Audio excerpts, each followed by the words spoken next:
Assalamualaikum. Welcome to third lecture. I don't know if it's third or fourth lecture of organic chemistry, chapter 7 of book second year. आज हमारा topic है cracking of petroleum.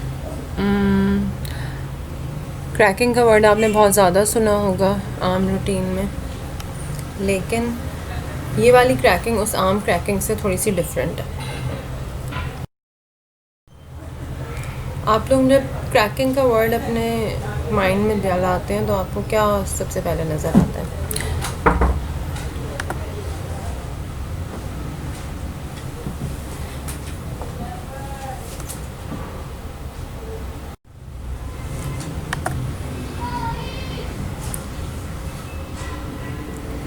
हम कहते हैं कि plate crack हो गई, अंडा क्रैक हो गया, मग क्रैक हो गया, लेकिन केमिस्ट्री में जो क्रैकिंग है वो इन सारी की सारी क्रैकिंग से डिफरेंट है.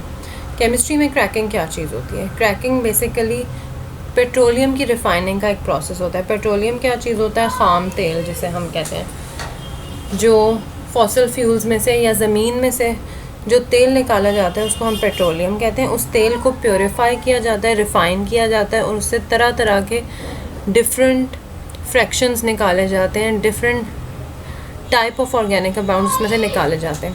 तो क्रैकिंग उसी पेट्रोलियम की रिफाइनिंग का एक प्रोसेस है जिसमें हैवी हाइड्रोकार्बन्स यानी कि बड़े बड़े हाइड्रोकार्बन मॉलिक्यूल्स को जो है ना वो ब्रेक करके छोटे लाइटर मॉलिक्यूल्स, छोटे छोटे मॉलिक्यूल्स में कन्वर्ट किया जाता है.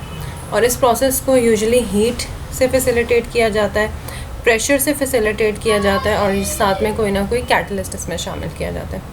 तो क्रैकिंग एक बहुत ही ज़्यादा इम्पॉर्टेंट प्रोसेस है. कहाँ के लिए? गैसोलीन और डीजल फ्यूल बनाने के लिए. अब आपको पता होना चाहिए कि गैसोलीन क्या होती है. गैसोलीन आपने अपने माइंड में रखना है कि हमारी. तो आखिर क्रैकिंग करना ज़रूरी क्यों होता है? क्या हमारे पास डीजल फ्यूल या गैसोलीन और तरीके से नहीं आ सकती? क्रैकिंग हमने क्यों करनी है? तो गैसोलीन के बारे में पहले हम देख लेते हैं क्या है. गैसोलीन और पेट्रोल एक डेरिवेटिव है. क्रूड ऑयल पेट्रोलियम में से निकलता है. गैसोलीन कार्स और व्हीकल्स में फ्यूल के तौर पर यूज़ होता है और बेसिकली पेट्रोलियम की फ्रैक्शनल डिस्टिलेशन की जाती है और उससे गैसोलीन मिलता है. अब फ्रैक्शनल डिस्टिलेशन क्या होती है? फ्रैक्शनल डिस्टिलेशन एक सेपरेशन प्रोसेस है जिसमें एक मिक्सचर में से उसके कंपोनेंट्स को सेपरेट किया जाता है. ये इस तरह से फ्रैक्शनल डिस्टिलेशन की जाती है जैसे कि यहाँ पे हमारे पास एक लिक्विड्स का मिक्सचर है और यहाँ पे ये एक ग्लास कॉलम लगा होता है. इस कॉलम के अंदर छोटे छोटे से पोर्शंस बने हुए होते हैं. ये थर्मोमीटर है, यहाँ से ग्लास ट्यूबिंग जा रही होती है, यहाँ से कंडेंसर में से गुजर के ये कॉनिकल फ्लास्क में चली जाती है.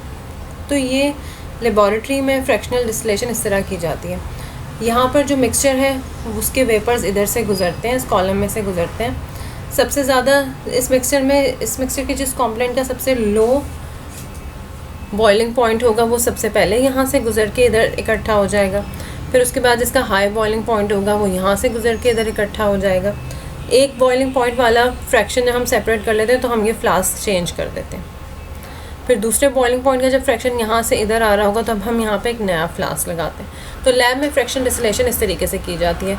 इंडस्ट्रीज़ में फ्रैक्शनल डिस्टिलेशन करने के लिए ये बड़े बड़े प्लांट्स लगाए जाते हैं. इन्हीं में कंडेंसर्स भी होते हैं, इन्हीं में डिलीवरी पाइप्स भी होते हैं, इन्हीं में जो है वो रिजर्वायर्स भी होती हैं. तो ये बहुत बड़ा सेटअप इंडस्ट्री लगाया जाता है.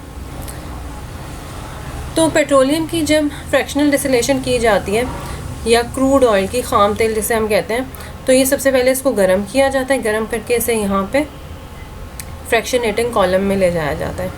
यहाँ पे फ्रैक्शनेटिंग कॉलम में क्या होता है कि जिन वेपर्स का 150 डिग्री सेंटीग्रेड, सबसे पहले 20 डिग्री सेंटीग्रेड वाली गैसेस सबसे ऊपर चली जाती हैं, उनके वेपर्स 150 डिग्री सेंटीग्रेड वाले इस लेवल पे सेपरेट होते हैं क्योंकि वो सबसे पहले तेज़ी से ऊपर चले जाते हैं.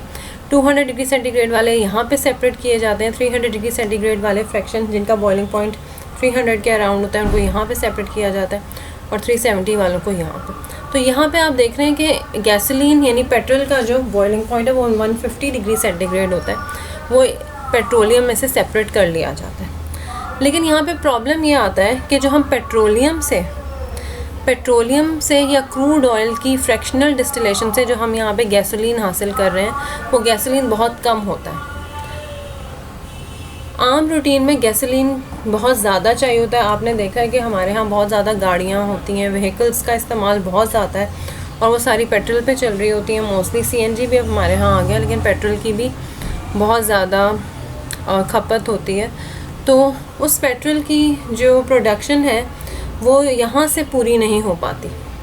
उसकी सप्लाई, जितनी डिमांड होती है पेट्रोलियम की एक शहर में अगर हम बात कर लें, तो उसकी सिर्फ इससे पूरी नहीं होती। पेट्रोलियम की फ्रैक्शन डिस्टिलेशन से जितना पेट्रोल हासिल होता है उससे उसकी डिमांड पूरी नहीं होती, तो हमें कहीं और से गैसोलीन क्रिएट करना पड़ता है। और वो कहाँ से गैसोलीन क्रिएट किया जाता है? Kerosene, diesel oil, fuel oil या और जो पीछे रह जाने वाले पेट्रोलियम के फ्रैक्शंस हैं जो कि कम इस्तेमाल होते हैं, उन फ्रैक्शंस जिनका कोई ज़्यादा यूज़ नहीं होता इंडस्ट्री में भी, आम रूटीन में भी, उन फ्रैक्शंस को लिया जाता है, उनकी क्रैकिंग की जाती है और उनको कन्वर्ट किया जाता है गैसोलीन। तो फ्रैक्शन डिस्टिलेशन से क्या होता है कि सिर्फ 20% गैसोलीन मिलती है। इसकी हाई डिमांड की वजह से हम क्या करते हैं, हाई डिमांड को पूरा करने के लिए कन्वर्ट करते हैं surplus supplies of less desirable petroleum fraction. Petroleum के ऐसे फ्रैक्शन जिनकी हमें इतनी ज़्यादा ज़रूरत नहीं होती, जैसे केरोसिन ऑयल, गैस ऑयल, इनको हम गैसोलीन में कन्वर्ट करते हैं। और कन्वर्ट करने के लिए जो प्रोसेस यूज़ होता है वो क्रैकिंग कहलाता है। आपकी बुक में क्रैकिंग के बारे में ये लिखा हुआ है कि क्रैकिंग बेसिकली क्या होती है? It is defined as breaking of higher hydrocarbons. Higher hydrocarbons का मतलब होता है ऐसे हाइड्रोकार्बन्स जिनमें ज़्यादा नंबर ऑफ़ कार्बन्स मौजूद है उनको, और उन हाइड्रोकार्बन्स का बॉइलिंग पॉइंट भी ज़्यादा होता है, उनको लोअर हाइड्रोकार्बन्स यानी गैसोलीन वगैरह में कन्वर्ट किया जाता है। 700 यूज़ होता है और उनको मिक्स किया जाता है स्टीम के साथ, यानी वाटर को 100 डिग्री सेंटीग्रेड पे बॉयल किया गया, उसकी जो स्टीम बनी उससे मिक्स करते हैं। इसको हीट किया जाता है शॉर्ट ड्यूरेशन के लिए, थोड़े से टाइम के लिए इसको हीट करते हैं, लेकिन बहुत हाई टेम्परेचर पे, यानी 900 डिग्री सेंटीग्रेड पे इसको हीट करते हैं और फिर फ़ौरन से ठंडा कर लेते हैं। तो ऐसे में क्रैकिंग होती है। स्टीम क्रैकिंग की प्रोडक्ट्स कौन सी होती है? उसमें भी अनसैचुरेटेड हाइड्रोकार्बन बनते हैं। अनसैचुरेटेड हाइड्रोकार्बन का मतलब है कि ऐसे हाइड्रोकार्बन जिसमें डबल या ट्रिपल बॉन्ड होता है। और ये वाले स्टीम क्रैकिंग से भी इसी तरह गैसोलीन बनाया जाता है और इसके अलावा और भी प्रोडक्ट्स बनाई जाती हैं, जैसे कि इथीन, प्रोपीन, ब्यूटीन और बेंजीन वगैरह बनाई जाती हैं। ये जो प्रोडक्ट्स हैं इथीन, प्रोपीन, ब्यूटीन और बेंजीन, इनका फ़ायदा ये होता है बनाने का कि ये आगे इंडस्ट्रीज़ में डिफरेंट चीज़ें मैन्युफैक्चर करने के लिए इस्तेमाल होती हैं, जैसे कि ड्रग्स मैन्युफैक्चर करने के लिए इस्तेमाल होती हैं, प्लास्टिक मैन्युफैक्चर करने के लिए, डिटर्जेंट्स, फ़ाइबर्स, तरह तरह के सिंथेटिक फ़ाइबर्स होते हैं जो कि इंडस्ट्री में जिन फ़ाइबर्स को प्रोड्यूस किया जाता है वो सिंथेटिक फ़ाइबर्स कहलाते हैं। जो नेचुरल, जैसे कॉटन है वो एक नेचुरल फ़ाइबर है, लेकिन अगर कॉटन से मिलता जुलता फ़ाइबर इंडस्ट्री में प्रोड्यूस किया जाएगा तो वो सिंथेटिक फ़ाइबर कहलाएगा। इसी तरीके से फर्टिलाइज़र्स